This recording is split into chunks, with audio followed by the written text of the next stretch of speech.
모든 사람들에게는 남들에게 말할 수 없는 비밀들이 하나씩 있습니다. 사람들은 이 비밀을 아무리 친하다 하더라도 때로는 부부 사이에도 비밀을 말 안 할 때가 많이 있습니다.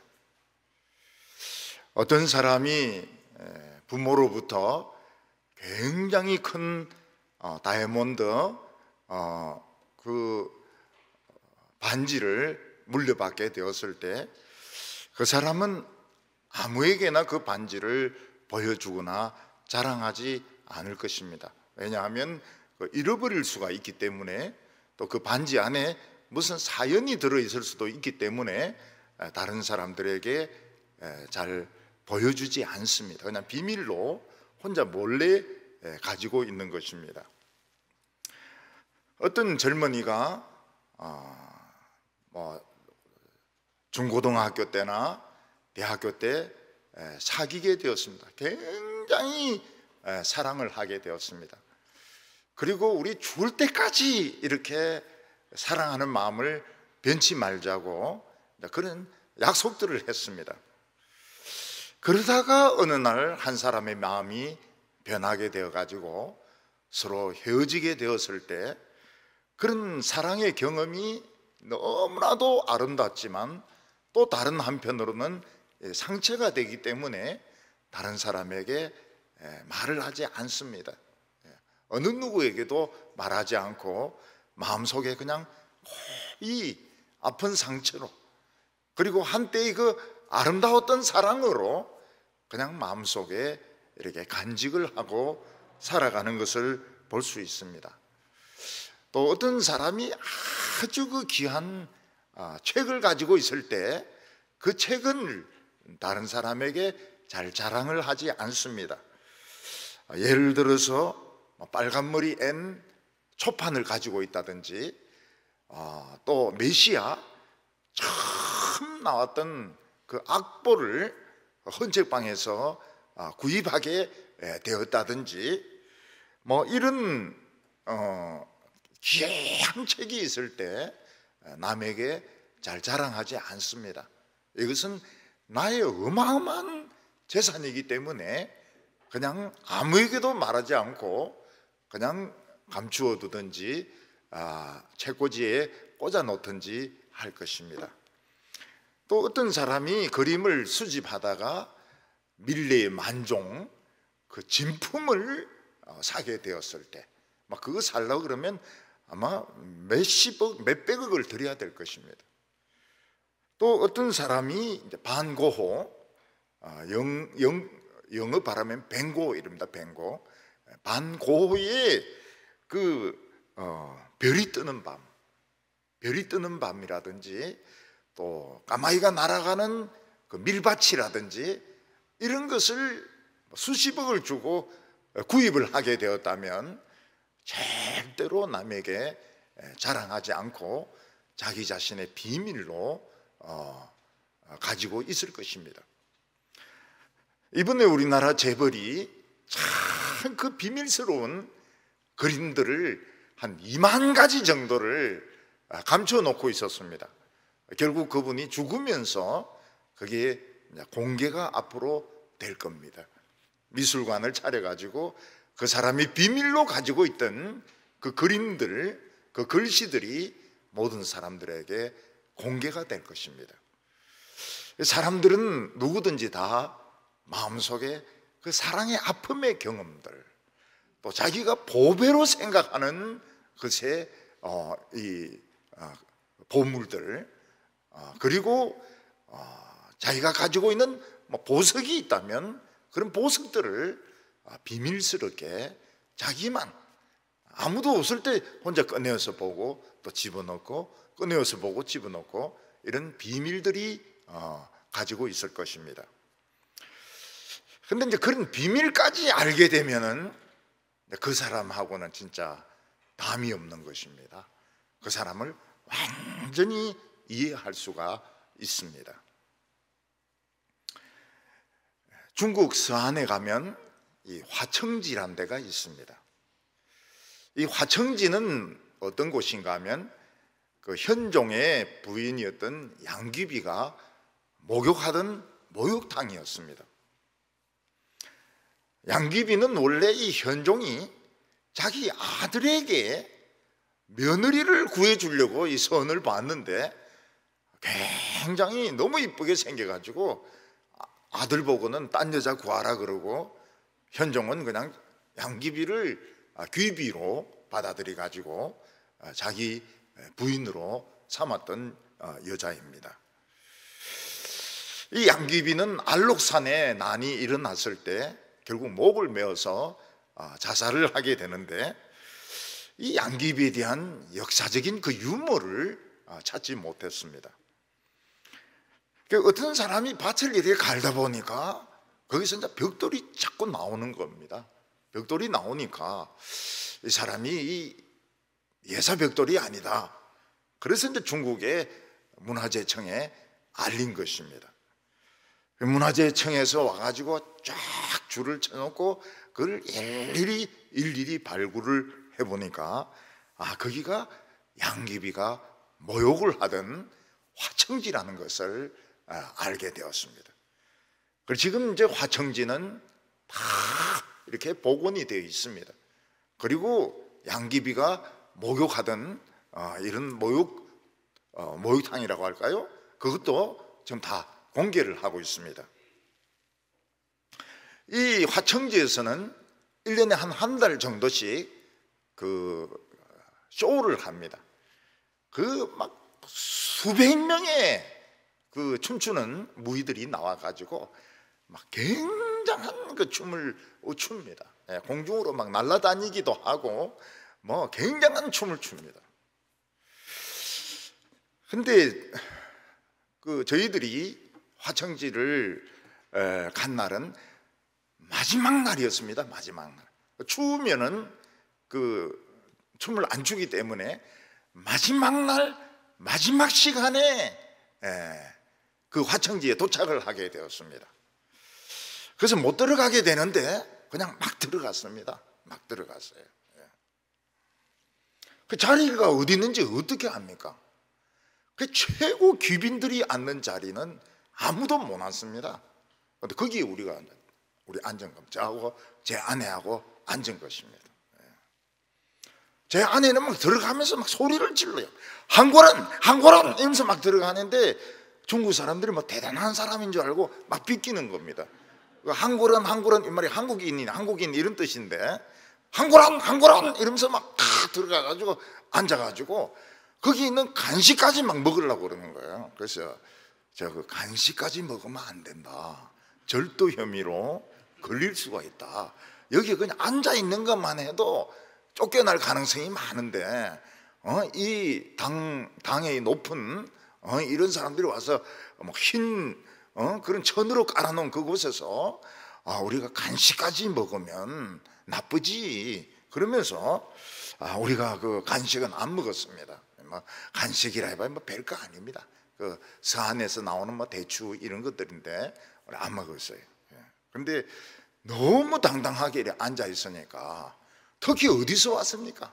동북에서 와서 앉아 있으니까 그 관리하는 사람들도 우리를 쫓아내지 못하는 거예요. 다른 사람들은 다 쫓겨났다는 거예요. 그 앉았다가. 근데 우리는 뭐 벌써 생긴 게 당 지도 요원 같이 생기지 않았습니까? 그러니까 그냥 뭐 아무 소리도 하지도 않고, 또 제 아내도 뭐 당 여성 동무 같이 생겼으니까 우리는 이제 거기서 앉아서 끝까지 다 구경을 했습니다. 근데 거기 보면은 이제 막 나중에 인공달이 뜹니다. 산에 인공달이 이렇게 탁 떠요. 그리고 뭐 공중으로 배가 이렇게 지나갑니다. 배가. 그 위에서 이제 무희들이 막 춤추고 이러는데 인공달이, 큰 달이 이렇게 뜨는데 그날 진짜 달도 뜨는 겁니다. 그래서 그날은 달이 2개였습니다.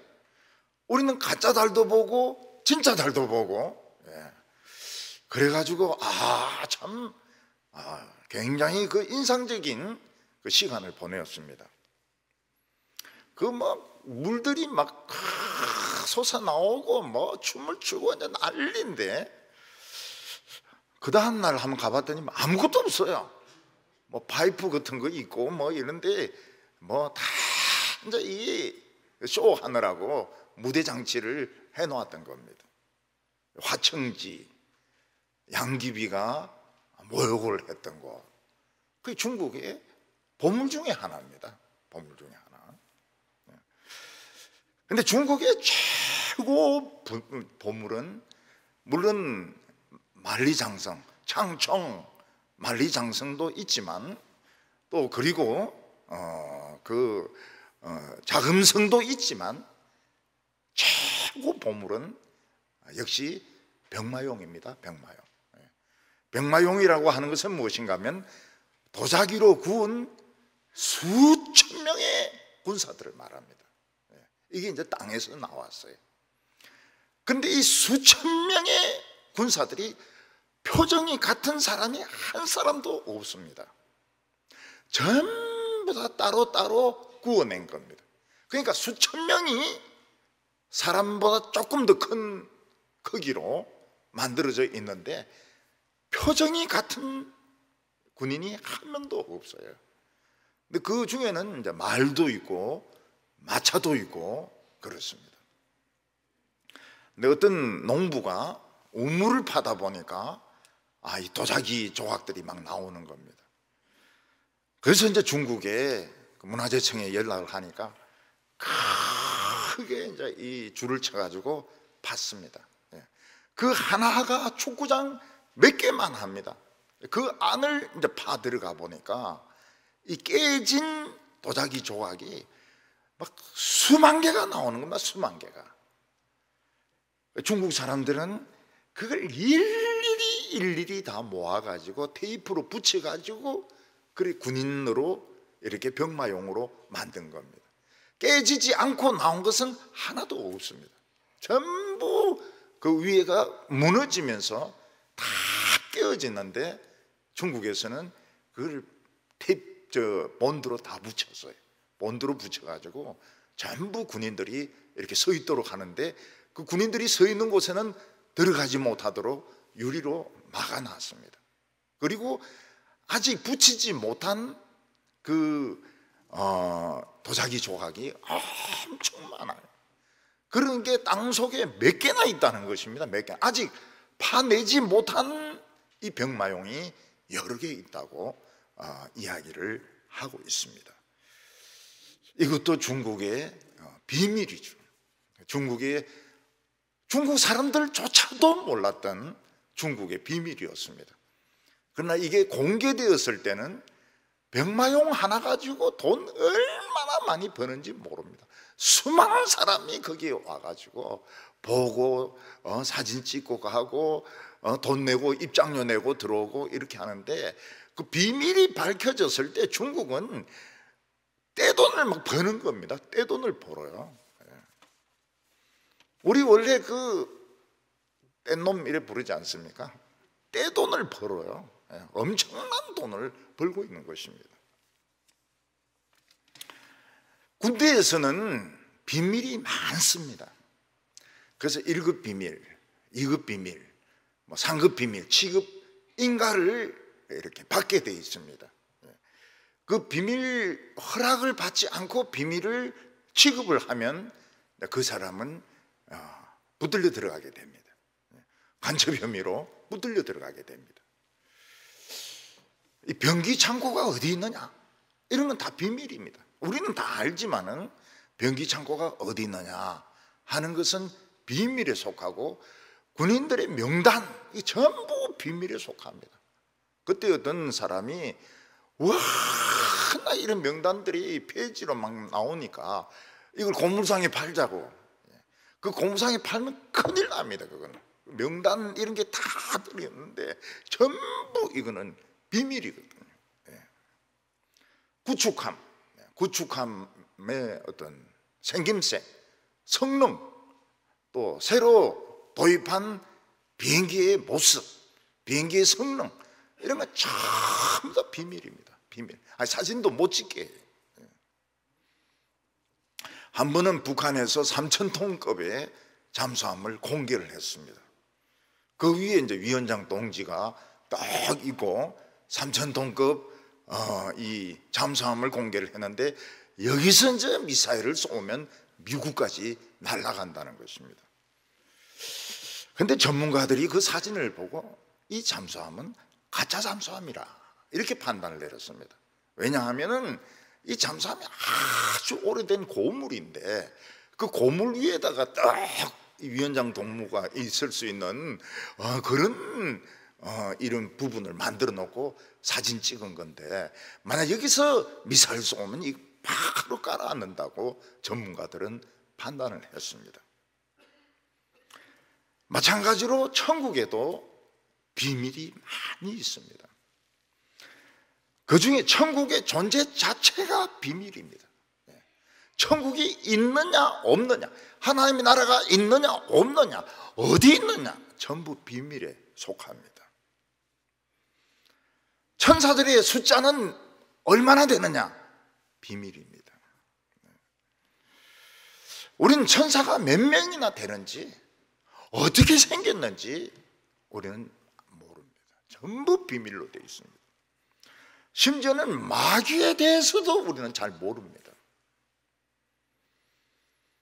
마귀의 나라에도 계급이 있습니다. 그래서 사도 바울은 어느 정도 이 마귀의 나라의 계급에 대해서 알았습니다. 그래서 우리가 싸우는 대상은 혈과 육이 아니요, 정사와 권세와 하늘에 있는 어둠의 영이다. 이 다 계급입니다. 계급. 악한 마귀의 계급을 말하는 것입니다. 국가에서는 중요한 계획이 다 비밀로 분류를 해놓습니다. 만약 이 비밀이 누설이 되면 어떻게 됩니까? 사람들은 개발될 곳에 막 땅 투기를 해가지고 땅값이 막 100배씩 오르게 되고 엄청난 돈을 챙기게 되는 겁니다. 그래서 이 국가의 비밀은 절대로 누설이 되어서는 안 됩니다. 6.25 인천 상륙작전, 그 비밀이었습니다. 진짜 이건 특급 비밀입니다. 만약 인천에 상륙한다는 것을 북한에서 알면 어떻게 됩니까? 군인들을 인천 쪽으로 모아가지고 인천 상륙을 못하게 합니다.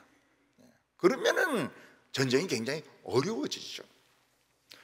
그런데 김일성은 그걸 몰랐습니다. 하루빨리 부산을 정복하려고 모든 군대를 여기 대구에 이쪽으로 다 보낸 겁니다. 정예부대는 정예부대, 그리고 남쪽에서 뽑았던 그 사람들 전부 일로 다 보냈습니다. 그 전쟁이 비참한 것이 무엇인가 하면, 남한에 있던 사람이 그 차출되면 남한 사람끼리 막 싸웁니다. 그렇게 만들어 놔요. 공산당이 그렇게 만들어 놓습니다. 그러니까 막 열쇠 채워놓고 이래가지고 같은 남한 사람들끼리 막 싸우고, 정예부대란 정예부대는 여기 이 대구 쪽으로 다 보낸 것입니다. 그런데 이 인천 상륙 작전을 합니다. 인천 상륙 작전 하기 전에 그 안에 저 등대에 불을 켜러 간 군인들이 있습니다. 그 소위 하나가 이제 잡히게 됐습니다. 자기가 고문 당하면 비밀을 부를 것 같으니까 권총으로 자살을 해버렸어요. 해군 소위 하나가 자살을 합니다. 왜냐하면 비밀을 누설하지 않으려고 그렇게 하는 것입니다. 6.25 때 중공군이 한국에 들어온 것은 비밀이었습니다. 그래서 메카드 장군은 중공군이 막 포로로 잡혀왔는데도 중공군이 들어왔다는 걸 믿지를 않았습니다. 굉장한 미스테이크죠. 큰 실수였습니다. 그래서 일사후퇴를 하게 되는데, 얼마나 그 일사후퇴 때 주위에 피난민들이나 군인들이 고생을 했는지 모릅니다. 미 해병대는 개마공원에 중공군이 30만 명이 대치하고 있는데 그걸 모르고 해병 1사단이 그걸로 진군을 한 겁니다. 그래서 해병 1사단이 이제 포위를 당하게 되었습니다. 거기서 이제 이 해병 1사단이 탈출하는 것이 장전호 전투입니다. 장전호 전투에서 해군 해병대, 미 해병대 1사단은 한 15,000명 정도가 죽습니다. 얼어 죽기도 하고 총에 맞아 죽기도 하고. 그리고 중공군은 30만 명이 이제 그 포위를 했는데 해병대가 대단해요. 얼마나 많은 중공군을 죽였는지 모릅니다. 한 20만 명 정도 죽인 것 같아요. 그래가지고 그 뒤로부터 중공군들은 이런 인해전술 같은 걸 못 쓰는 겁니다. 너무 많이 죽어가지고. 전부 비밀로 되어 있습니다.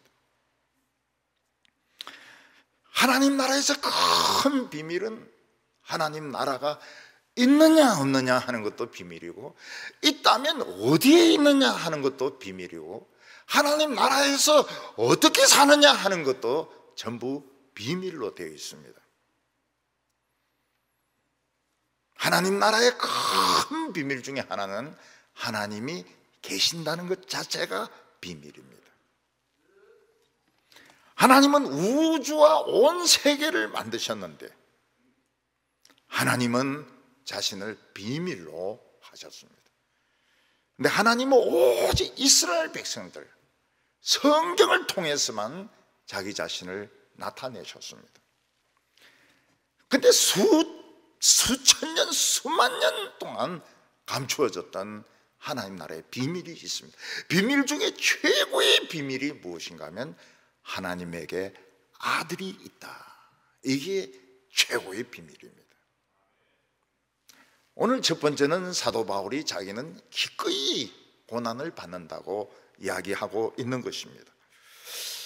사도 바울은 복음을 전하면서 많은 고난을 받아야만 했습니다. 암살을 당할 뻔할 때도 있었고, 감옥에 갇히기도 했고, 채찍질 당하기도 했고, 굶기도 하고, 돌에 맞아 거의 죽을 뻔한 때도 있었습니다. 사도 바울이 그냥 입 다물고 가만히 있으면 유대에서 아주 유명한 사람이 되고 높은 사람이 될 수 있고 아주 존경받는 지식인이 될 수 있었을 텐데, 왜 그렇게 사도 바울은 사서 고생을 했을까 하는 것입니다. 그것은 하나님께서 사도 바울을 이 비밀의 사신으로 임명을 했기 때문입니다. 사도 바울의 이 세상에서 좋은 자리를 차지하고 편안하게 살았더라면 사람들은 아무도 하나님 나라의 비밀을 몰랐을 것입니다. 하나님의 비밀을 모르고, 공개된 하나님의 비밀을 모르고 살다가 멸망당했을 것입니다. 그러나 하나님께서는 사도 바울을 택하셔서 하나님 나라의 최고의 비밀을 공개해라, 사람들에게 이야기하라, 특히 이방인들에게 하나님의 비밀이 얼마나 어마어마한지 이야기하라고 사도 바울을 보내셨던 것입니다. 나라나 민족마다 자기들이 섬기는 신이 있습니다. 그리스 사람들은 올림푸스 산에 있는 그 신들, 제우스와 헤라와 뭐 여러 가지 신들을 아주 그냥 자연스럽게 믿고 있습니다. 가나안 땅에는 제우스가 바알이 됩니다. 바알신, 또 아세라신을 그들은 정말 좋아하고 믿었고 복을 준다고 생각을 했습니다. 제가 어렸을 때 그 바이킹 영화를 하나 봤습니다. 그 주인공이 바이킹인데 죽을 때 자기 신의 이름을 부르고 죽습니다. 칼을 탁 들고, 그 오딘이거든요. 오딘. 그 바이킹이 섬기는 신은 오딘입니다. 오딘! 그러면서 이제 계단에서 굴러 떨어져 죽습니다. 아주 제가 조금만 할 때 봤는데 죽는 모습이 막 너무 멋있어가지고 잊을 수가 없어요. 그 얼마 전에 스칸디나비아 출신, 스웨덴 출신의 여자분을 만나지 않았습니까? 그래서 제가 물어봤습니다. 스웨덴은 무슨 신을 믿느냐? 그러니까 오딘, 이렇게 해요. 오딘. 그들이 믿는 신은 오딘인 겁니다. 오딘! 그러면서 이제 죽어요. 일본에는 수많은 귀신들이 있습니다. 한국은 산신령을 믿습니다. 근데 어느 날 바울이라는 유대인이 나타나가지고 참신은 오직 하나밖에 없다는 겁니다. 하나밖에 없는 것은 뭐 그런 대로 괜찮아요. 근데 성경에 나오는 여호와, 그분만이 참신이고 다른 신들은 다 약이고 인간이 만들어낸 그런 허상에 불과하다, 이런 이야기를 할 때 사람들은 분노를 금할 수가 없었습니다.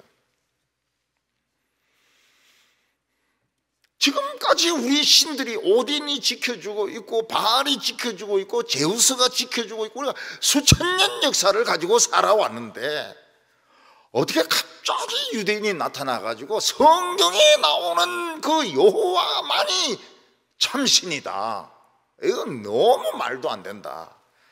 그래서 사람들은 돌로 던져서 바울을 죽이려고 했고 몽둥이로 때리고 감옥에 가두고 그렇게 했던 것입니다. 우리나라도 부처님을 믿는 사람들이 있습니다. 또 천주교를 믿는 사람이 있습니다. 성모 마리아를 이름을 부르는 사람들이 있습니다. 또 그리고 안 믿는 사람들도 있습니다.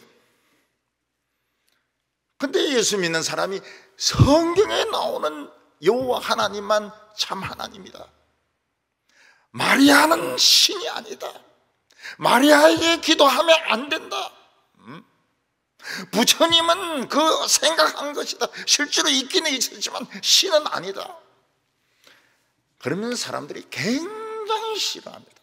기독교는 안 그래도 독선적인데 더 독선적이다, 더 독선적이 되었다, 이렇게 말하고 있습니다. 근데 우리나라의 국가가 희한해요. 하나님이 보호하사 우리나라 만세, 국가가 그렇게 돼 있습니다. 그래서 안 믿는 사람들은 하나님이라고 안 하고 하느님이라고 부릅니다. 우리는 하나님이 보호하사인데 하느님이 보호하사, 뭐 하나님이든 하느님이든 그 하느님이 그 하나님인 것입니다. 우리나라는 하나님이 보호해가지고 지금까지 유지가 되고 있는 것입니다. 24절과 25절에 보면 나는 이제 너희를 위하여 받는 괴로움을 기뻐하고 그리스도의 남은 고난을 그의 몸된 교회를 위하여 내 육체에 채우노라. 내가 교회의 일꾼이 된 것은 하나님이 너희를 위하여 내게 주신 직분을 따라 하나님의 말씀을 이루려 함이니라. 사도 바울은 자신을 뭐라고 말하고 있습니까? 자기 자신은 하나님의 이 비밀의 일꾼인데 나는 내 육체를 고난으로 채우겠다고 말하고 있습니다. 그리스도의 남은 고난으로 채우겠다고. 어떤 사람은 육체를 술로 채우는 사람이 있습니다. 그래서 막 술을 엄청나게 마십니다. 어떤 사람은 자기의 육체를 명예로 채우고 허영으로 채우고 뭐 온갖 것으로 채웁니다. 사도 바울은 자기는 하나님의 비밀 사신이 되었기 때문에 나는 이 임무를 위해서, 임무를 완성시키기 위해서 나는 내 육체 안에 고난으로 채우겠다고 말을 했습니다. 미국에는 여러 곳에 FBI의 비밀 에이전트를 두고 있습니다. 비밀 요원들입니다. 그 비밀 요원들은 자기 자신의 신분을 감춥니다. 그래서 야채 장사도 있고 뭐 운전하는 사람도 있고 식당 하는 사람도 있고 빈둥빈둥 노는 사람도 있는데 그들은 다 FBI의 에이전트인 겁니다. 비밀 요원인 것입니다. 근데 그들 중에서는 뭐 독일이나 프랑스에서도 활약하는 사람도 있지만은 아프가니스탄이나 이라크나 러시아에서 활약하는 에이전트들도 있습니다. 근데 얼마 전에 어떤 배반자가 이 유럽에서 활동하는 에이전트들의 비밀을 넘겨줘 버린 겁니다. 자기가 잡혀서 처형당하게 되니까 유럽에서 활동하는 비밀 요원들의 명단을 다 넘겨줘 버렸어요. 그래서 미국이 가지고 있었던 FBI 에이전트들이 전부 처형을 당했습니다. 전부 죽었습니다. 아니면 감옥에 있든지. 그래서 미국은 지금 유럽에 에이전트가 없어요. 우리 할머니들 가가지고 날 에이전트로 좀 시켜달라고, 요즘 없다면서, 나도 간첩하면 잘한다, 그렇게 한번 해보십시오. 수상하다고 생각할 겁니다. 지금 미국에 FBI 에이전트가 없습니다. 다 죽어버렸어요. 명단을 넘겨주는 바람에. 지금이 그렇습니다. 지금 원래 외국은 CIA 소관인데 FBI가 일을 같이 합니다. 같이 하는데 FBI 요원들은 다 붙들려서 처형당했습니다. 배반자 때문에. 근데 사도 바울은 비밀 에이전트지만 자신의 신분을 밝혔습니다. 나는 하나님을 믿는 사람이다. 나는 하나님이 사도로 보낸 사람이다. 그리고 이방인에게 복음 전하는 것이 내 임무다. 아니, 처음부터 자신의 정체를 밝혔습니다. 그래서 이방 지역에서 많은 고통을 받았습니다. 하나님이 어디 있느냐 보여봐라, 막 두들겨 패고, 너가 무슨 에이전트라고 막 두들겨 패고 죽이려고 하고 난리를 쳤습니다. 그러나 그 중에서 어떤 사람은 복음이 뭐길래 저 지식인이, 저 엘리트가 모든 것을 버리고 저런 고생을 하는가, 그런 생각을 가지게 되었습니다. 저는 제 친구들 중에서 같이 도서관에서 공부하던 사람들 중에서 사법고시, 행정고시 붙은 사람들이 많습니다. 그리고 박사들도 많이 있습니다. 근데 그들이 제일 궁금한 것이 뭔가 하면, 왜 저는 모든 것을 다 버리고 저렇게 복음을 위해서 사는가? 참 이해가 안 된다는 거예요. 정치를 하든지, 아버지는 제게 정치를 하라고 했습니다. 정치를 하든지, 너 보니까 소질이 많다, 정치를 해라. 정치를 해라. 그리고 친구들도 너 왜 그러고 있느냐? 그런데 그렇게 할 수가 없습니다. 그러니까 자기들이 모이든지 저희들 이야기할 때 하는 말이 그겁니다. 너무 궁금하다는 게, 너무 궁금하다. 복음이 뭐길래, 예수가 뭐길래 출세의 길을 안 가고 그렇게 애들하고 그렇게 복음 가지고 성경 공부나 하고 이러느냐, 이해가 안 된다는 거예요. 참 신기하다고 이야기를 합니다.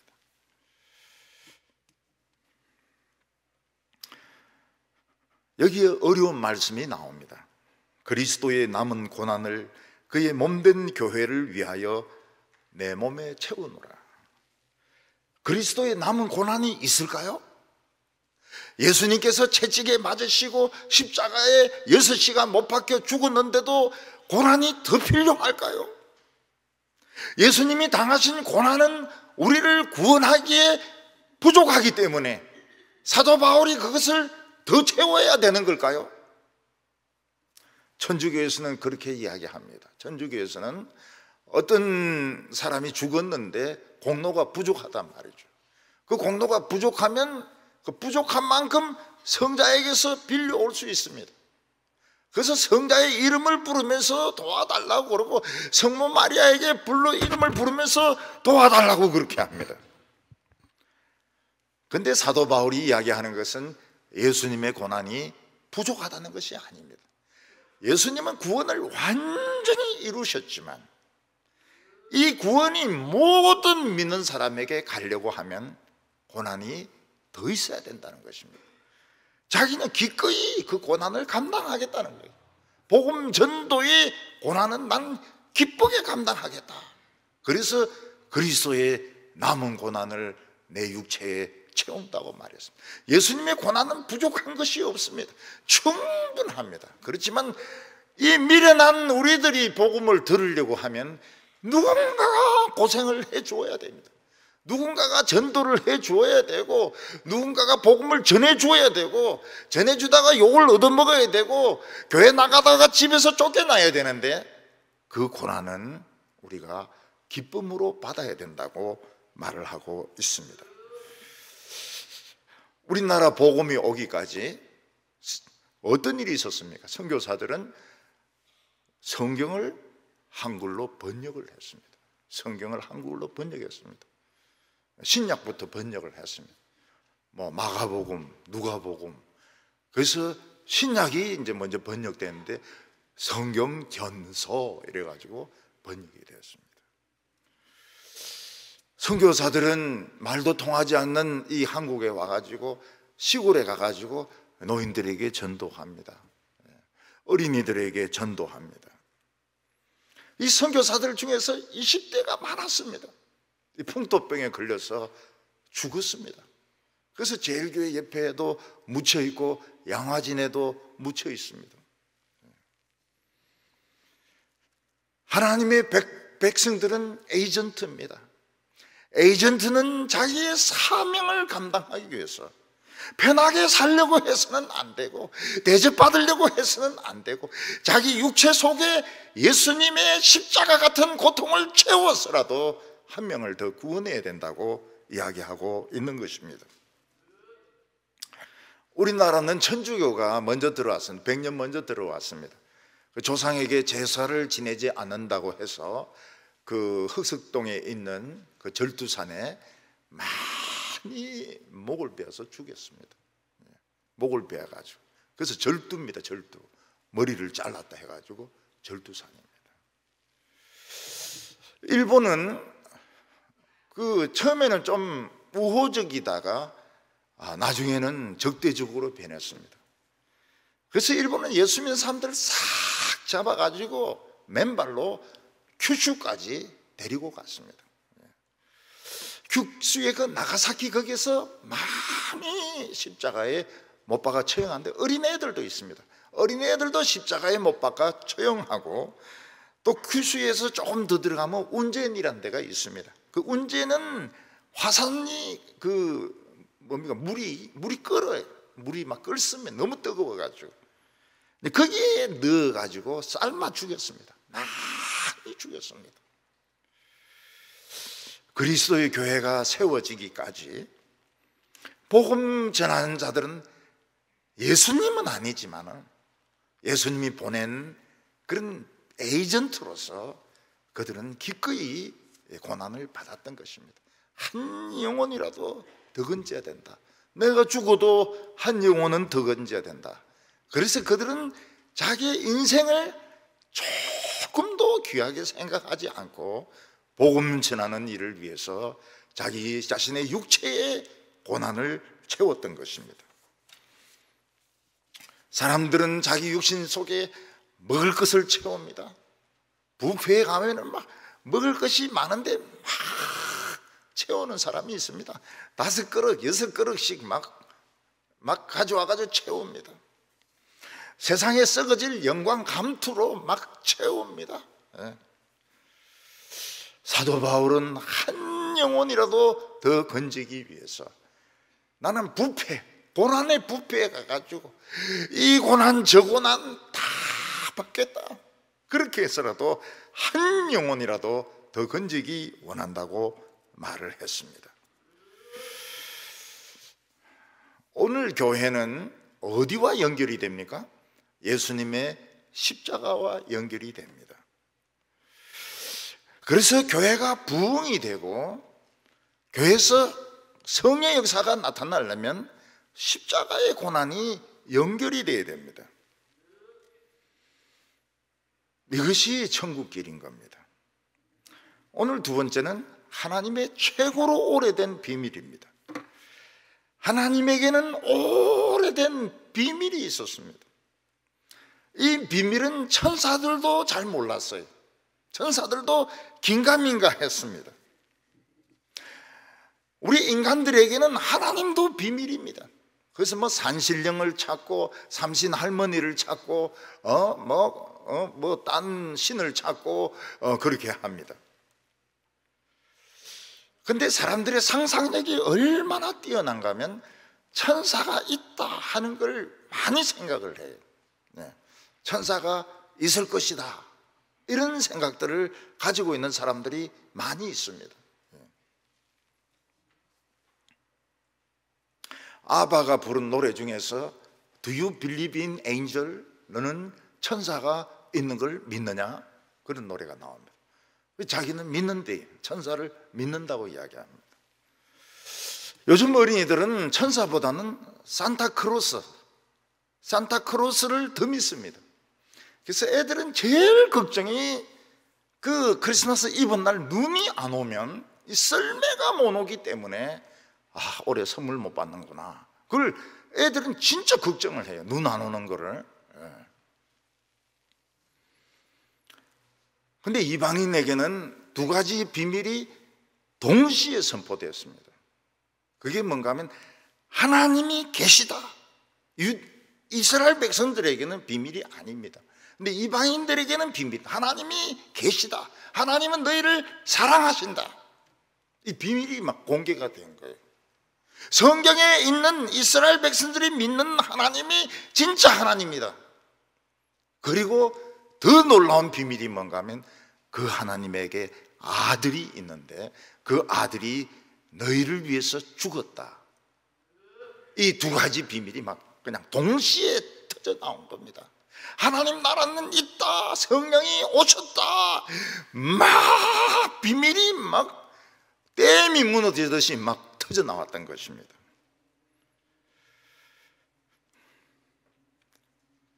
이스라엘 백성들은 하나님이 계신다는 것을 오래전부터 알았습니다. 그리고 천사가 있다는 걸 알았습니다. 천사가 나타났으니까요. 그런데 이스라엘 백성들은 자꾸 그 비밀을 의심을 했습니다. 하나님을 의심했습니다. 하나님의 말씀의 능력을 의심을 했습니다. 그래서 결국은 이 비밀을 의심했기 때문에 이스라엘 백성들은 망했습니다. 로마에 의해서 망했습니다. 히틀러에 의해서 수백만 명이 죽었습니다. 오늘 이방인들에게는 하나님의 비밀이 막 진짜 댐이 묻어지듯이 막 쏟아지고 있는데 하나님이 계신다. 하나님은 사랑이시다. 하나님 나라가 있다. 하나님 나라는 이 세상에서도 이루어지고 있다. 하나님에게 아들이 있다. 아들이 너희를 사랑해서 죽었다. 막 비밀이 막 쏟아지고 있습니다. 우리가 그 비밀을 믿지 않으면 우리도 더 망합니다. 더 망합니다. 유대인들보다 더 망하게 됩니다. 26절과 27절에 보면 이 비밀은 만세와 만대로부터 감추어졌던 것인데 이제는 그의 성도들에게 나타났고 하나님이 그로 하여금 이 비밀의 영광이 이방인 가운데 얼마나 풍성한지를 알게 하려 하심이라. 이 비밀은 너희 안에 계신 그리스도시니 곧 영광의 소망이니라. 하나님은 온 천하를 만드시면서도 자신을 감추셨습니다. 우리 같으면 저 태양을 만드셨으면 거기에 사인을 남겨놓았을 겁니다.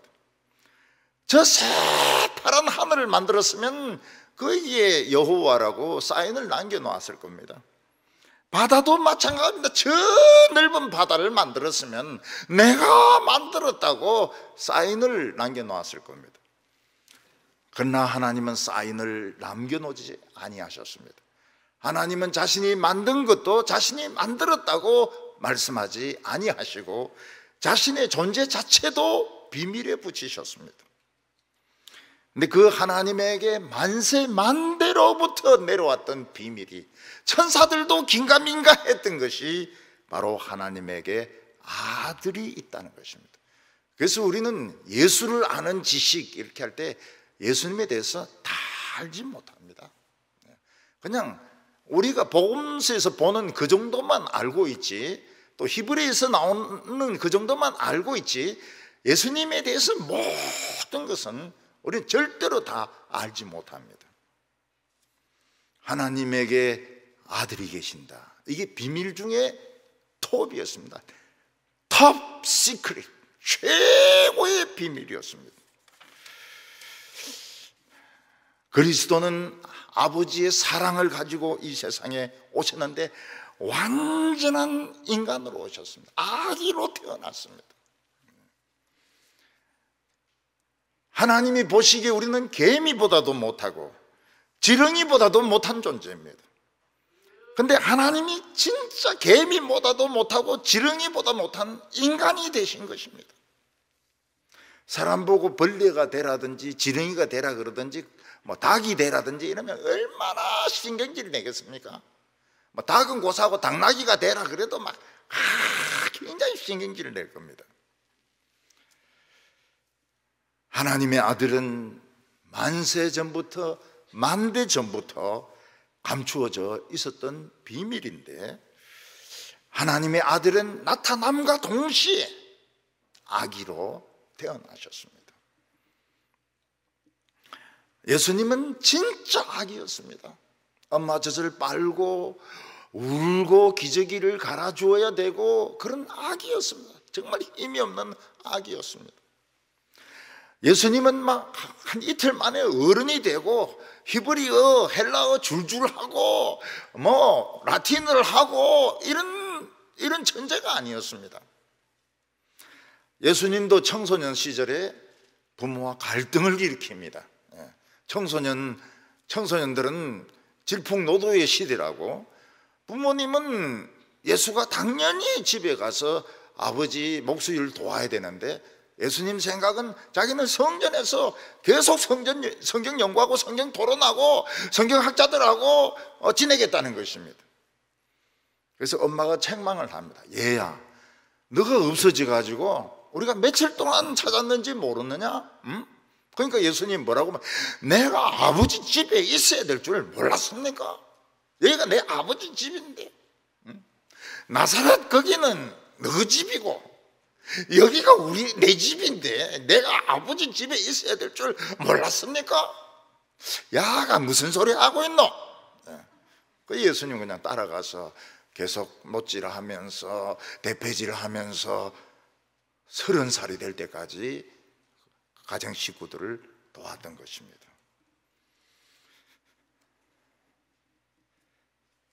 예수님은 아버지가 사랑이라는 걸 아셨습니다. 하나님은 불이지만 또 사랑이었습니다. 하나님 아버지는 그 아들이 죽어줄 정도로 우리를 사랑하셨습니다. 그래서 아버지는 아들 하나밖에 없는 아들을 우리 인간의 죄를 위해서 우리 인간의 멸망을 대신해서 저주를 대신해서 죽도록 하셨던 것입니다. 만약 예수님이 아기였을 때 사람들이 다 하나님의 아들인 줄 알았더라면 마귀는 어떤 수를 써서라도 아기를 죽였을 겁니다. 근데 마귀도 예수님을 보니까 긴가민가한 거예요. 하나님의 아들 같기도 하고 애기 같기도 하고 그래서 안 죽였어요. 마귀도 긴가민가 해가지고 예수님이 이제 청년이 되고 나서는 이제 마귀가 이제 싹 떠봅니다. 네가 하나님의 아들이야? 그러면 돌로 떡을 만들어 봐라. 그 떡을 만들면 이제 하나님의 아들이니까 싸우려고. 근데 예수님은 안 만들어요. 사람이 떡으로만 사는 게 아니고 하나님 말씀으로 살지. 성전 높은 데 가서 뛰어내리라. 성경에는 발을 받쳐준다고 돼 있다. 너 하나님을 시험하지 말라. 하나님은 믿음의 대상이지 시험의 대상이 아니다는 거예요. 어떤 사람은 실력도 없으면서 막 어려운 대학교에 막 시험을 치면서 하나님이 살아계신다면 나는 합격시켜주지. 그때 뭐 하나님을 시험하지 말라. 하나님을 시험하지 말라고. 하나님은 신앙의 대상이지 그런 시험의 종류가 아니라고. 세상의 큰 영광을 보여주면서 절만 하면 다 주겠다. 그때 하나님에게만 절을 해라. 하나님에게만 절을 해라. 네가 뭔데 절 받으려고 하냐고. 네가 뭔데 절 받으려고 그래. 절값도 없는 놈이 말이죠. 근데 마귀는 계속 긴가민가 한 거예요. 말씀하시는 거 보면 하나님의 아들인데 막 골아떨어져 자고 막 이런 거 보면 인간이에요. 인간. 그 마귀의 최고의 실수가 무엇인가 하면 예수는 인간이다. 아무리 봐도 저거는 인간이다. 그래서 예수님을 죽이기로 결정을 한 겁니다. 그런데 이사야서에 무슨 말씀이 나옵니까? 죄 없는 자를 죽이면 죽음이 영원히 삼킨 바 되리라. 죽음이 죽습니다. 그 마귀도 자와 머리를 굉장히 많이 굴린 거죠. 그래서 유대 지도자들을 이용하고 로마 총독을 이용하고 그래서 예수를 죽여버렸어요. 마귀는 이겼습니다. 마귀는 승리했습니다. 그리고 온 땅을 다 차지할 줄 알았습니다. 근데 마귀는 너무 큰 실수를 한 겁니다. 그게 뭔가 하면 진짜 죄가 하나도 없는 하나님의 아들을 죽인 거예요. 아무리 죄를 들춰내도 죄가 없습니다. 예수님은 지옥에서 사망을 부숴버립니다. 죄의 세력을 부숴버립니다. 마귀의 그냥 대갈통을 부숴버립니다. 그리고 자기 피를 가지고 하나님 앞에 가서 의로운 제사를 드립니다. 하나님이 그 제사를 받으십니다. 예수님은 죽음에서 살아나실 뿐만 아니라 자기가 이름 부르는 자들, 자기가 원하는 자들을 전부 다 살릴 수 있는 권한을 받게 된 것입니다. 사도 바울은 이걸 뭐라고 말하면 비밀의 영광이라고 말했습니다. 예수님 안에는 진짜 복음의 영광이 들어있습니다. 십자가는 비참했지만 마귀는 실수를 한 겁니다. 마귀는 큰 실수를 했어요. 긴가민가 하다가 아들이라, 하나님의 아들이 아니고 그냥 인간이다, 갈릴리 출신의 선지자다 생각하고 딱 죽여버렸는데 하나님의 아들을 죽인 겁니다. 그러니까 사망이 죽어버려요. 왕노릇 하다가 죽어버립니다. 예수 믿는 자에게는 사망이 없습니다. 사망이 없어요. 우리가 죽는 것은 뭐라고 말했습니까? 옷 갈아입는 거라고. 옷 갈아입는 거라고. 옷 갈아입는 것에 불과하고 사망은 없습니다. 그러나 예수 믿지 않은 자는 사망이 영원히 왕노릇합니다.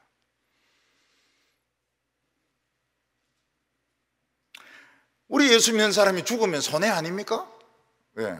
교인들도 많고 이런데 그냥 내가 혼자 죽어버리면 교인들 만나지도 못하고 말이죠. 어느 권사도 못 만나고 어느 집사도 못 만나고 어떤 장로도 못 만나고 애들도 못 만나고 손해 아닙니까? 아닙니다. 천국에 가면 다 있습니다. 다 있어.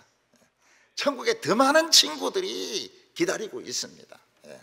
이 세상의 친구보다 더 많은 친구들, 더 많은 사람들이 우리를 기다리고 있습니다. 우리는 죽으면 천사의 몸을 입습니다. 일단 입습니다. 이거를 하나님은 곤충들 몸속에 넣어 놓으셨어요. 나비가 처음에 애벌레일 때는 징그럽습니다. 그렇지만은 번데기가 되고 나서 번데기를 뚫고 나오면 노랑 나비, 흰 나비, 파란 나비 막 날아다니는데 얼마나 아름다운지 몰라요. 지금 우리의 몸은 지금 애벌레와 같습니다. 애벌레. 전에 한번 보니까 캠프 가가지고 아이들이 전부 그 슬리핑 백 안에 들어가서 막 꼼지락거리니까 진짜 애벌레 같아요. 깨라 해도 안 깨고 말이죠. 고개만 이렇게 내가지고 더 자면 안 돼요 이러는데 애벌레더라고요. 근데 우리가 참 죽고 나면 진짜 나비처럼 천사의 몸을 입게 됩니다. 근데 그 천사장의 나팔 소리와 그 호령 소리가 나면 그때는 몸을 또 갈아입게 됩니다. 그때는 진짜 희한한 몸으로, 진짜 멋진 몸으로, 그때는 천사보다 훨씬 나은 몸으로 우리는 어린 양의 잔치에 참여하게 되는 겁니다. 여러분, 잔치에 들어가려면 적어도 여성들은 그 끈 달린 드레스 다 입고 들어가고, 남자들은 막 정장하고 막 다 들어가고 막 이래야죠. 오늘도 특송할 때, 오전에 특송할 때 보니까 그 중국인 노래 얼마나 잘합니까? 한국 노래를. 이름이 왕보. 왕보. 한국말 참 잘해요. 오늘 세 번째로 우리를 그리스도 안에서 완전한 자로 만든다고 말씀하셨습니다. 우리는 이 세상에서 완전한 사람을 만난 적이 있습니까? 남자든지 여자든지 교수든지 영화 배우든지 정치인이든지 완전한 사람을 만난 적이 있습니까? 미국에는 프랭클린 루즈벨트가 인기가 높아서 사선을 했습니다. 사선을. 그런데 이분은 소아마비에 걸렸고, 그리고 공산주의에 많이, 옆에 공산주의자들이 많아가지고요, 그 공산주의자 말을 많이 들었어요. 그래가지고 주로 마오쩌둥, 모택동을 도와주고, 장개석이가 고집이 굉장히 세지 않습니까? 장개석이를 안 도와줍니다. 그래서 국민당이 대만으로 밀려가요. 뭐 완전한 정치인이 있습니까? 완전한 종교인이 있습니까? 성철 스님은 어떨까요? 성철 스님은 막 하도 제자들을 때리고 욕을 하고 이래가지고 제자들이 별로 없다고 그래요. 나는 성철 스님의 제자다. 그거 다 가짜입니다. 가짜. 하도 때리고 말이죠. 중들은 좀 맞아야 돼 하면서 막 때리고 이래가지고 완전한 사람이 없어요.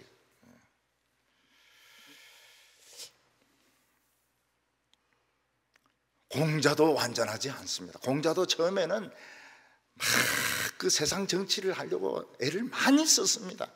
근데 너무 이 현실하고 맞지 않아서 공자는 한번 취직이 됐다가 그 다음부터는 그냥 떠돌아다녔어요. 소크라테스는 완전하지 않을까요? 소크라테스는 돈을 번 적이 없습니다. 남자는 돈을 벌어야죠. 돈을 벌어야죠. 그래, 가정을 먹여 살려야 되는데 돈을 번 적이 없어요. 완전한 사람은 없지만 완전한 보석은 있습니다. 보석. 다이아몬드, 그 각도, 색깔, 그리고 그 흠이 없는 보석은 있습니다. 우리가 예수 그리스도의 비밀을 구경만 한다면 예수 그리스도의 비밀은 우리에게 도움이 되지 않습니다. 멸망에서 우리를 건져주지 못합니다. 여기 보면 그리스도는 우리의 영광의 소망이라고 그랬는데 우리에게 무슨 소망이 있습니까? 어떤 애는 의사가 되는 소망이 있을 것이고, 장군이 되는 소망이 있을 것이고, 유명한 손무식이 축구 선수가 되는 소망이 있을 것입니다. 그런데 그리스도의 영광의 소망이 무엇일까요? 우리는 예수 믿지만 소망이 없을 때가 많습니다. 소망이 없을 때가 많아요.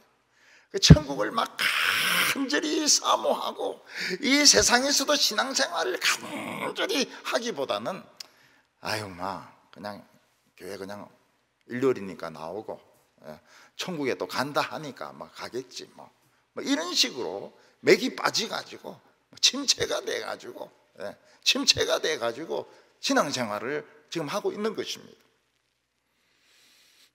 예수님의 제자들 중에서 베드로와 요한과 야고보는 예수님을 따라 높은 산에 올라갔다가 소망을 보았습니다.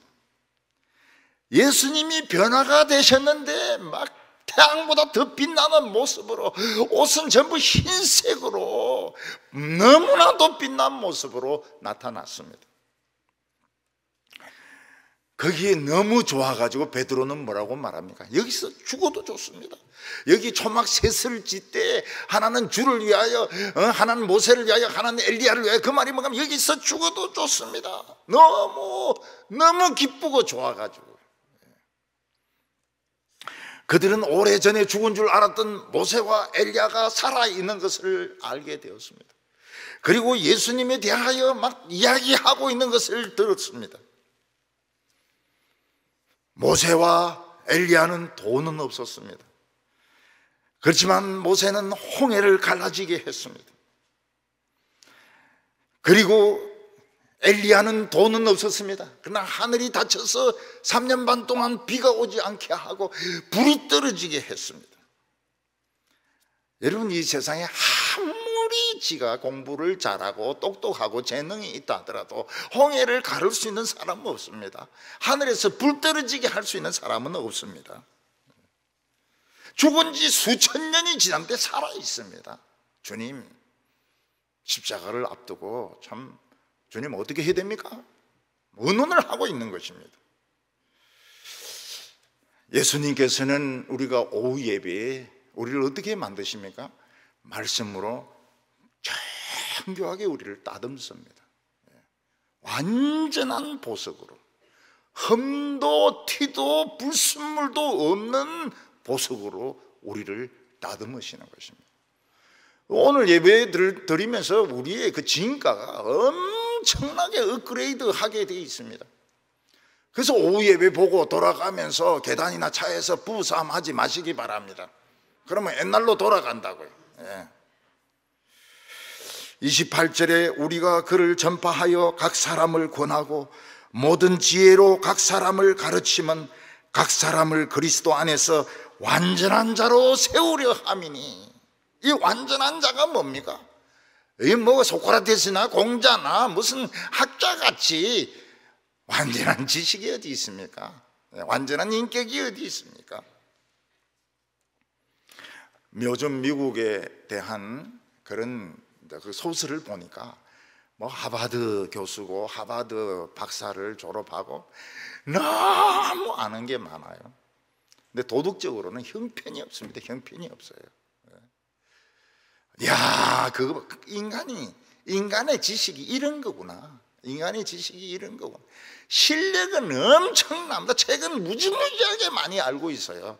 그러나 도덕적으로는 진짜 썩은 곳이 하버드입니다. 하버드고 그 유명한 아이브리그 대학인 거예요.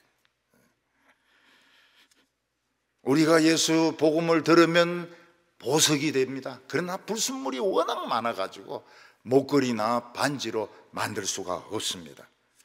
우리가 하나님의 말씀으로 이 오후 예배에도 나와가지고 정교하게 갈고 닦고 각을 내고 빛을 낼 때에 완전한 자로 우리는 만들어지게 되는 것입니다. 29절에 이를 위하여 나도 내 속에서 능력으로 역사하는 이의 역사를 따라 힘을 다하여 수고하노라. 이 교인들을 보석으로 만든 일은 온 열정을 다 쏟아야 됩니다. 교인들을 뭐 웃기는 소리나 하고 시간만 때우고 듣기 좋은 소리만 하고 이러면 보석이 안 돼요. 내 속에서 역사하는 능력, 성령의 능력으로 나의 지성과 나의 이성과 내 모든 힘으로 힘을 다 쏟아 부어 가지고 말씀으로 교인들을 깎을 때에 완전한 자로 만들어지고 있는 것입니다. 그러나 만일 우리가 놀고만 있으면, 교회 다니면서 놀고 세상 이야기만 하고 자기 자랑만 하고 있다면 그거는 잡석이고 쓰레기입니다. 가치가 없어요. 아무 가치가 없습니다. 하나님 나라에서 가치가 없어요. 그래서 잡담을 하고 세상 이야기 할 시간에 성경을 보시라고요. 성경 보기 싫으면 기도하시라고. 아픈 사람들 위해서 기도하고 자기 자신을 위해서 기도하고 성경 보고 기도하고 세상 잡담하고 정치 이야기하고 뭐 윤석열이가 어떠니 뭐 재명이가 어떠니 그런 소리 하지 마세요. 제명은 제명에 살게 돼 있고, 성렬이는 성렬이고, 성령이 주시는 힘을 가지고 막 힘을 다해서 자신의 그 지성과 이성과 온 열정을 다 바쳐서 교인들을 갈고 닦을 때 보석들이, 다이아몬드 보석들이 만들어지게 되는 것입니다. 이 세상의 부자는 자동차 회사 회장이 아닙니다. 롤렉스 회사 회장이 아닙니다. 잡석과 같은 사람을 보석으로 만들 수 있는 하나님의 에이전트, 비밀의 사자가 사실은 최고 부자인 것입니다. 우리 모든 성도님들은 오늘 보물이 되어서, 보석이 되어서 돌아가시기를 바랍니다. 기도드리겠습니다. 사랑이 많으신 하나님 아버지, 우리 이방인들에게 하나님 나라의 비밀을 폭포수같이 쏟아부어 주심을 감사합니다. 참 이 골로새 같은 저 터키 한가운데 있는 자들에게 예수님에 대한 놀라운 비밀을 쏟아부어 주셨습니다. 오늘 저희들이 이 비밀로 하나님의 완전한 자가 되게 하여 주시옵소서. 보석 중에 보석이 되게 하여 주시옵소서. 내일 일을 염려하지 말게 하여 주시고, 다른 사람들이 하는 말에 우리가 귀 기울이지 말게 하여 주시옵시고, 예수님의 십자가의 고난을 우리 속에 채우는 자들이 되게 하여 주시옵소서. 예수님의 이름으로 기도하옵나이다. 아멘.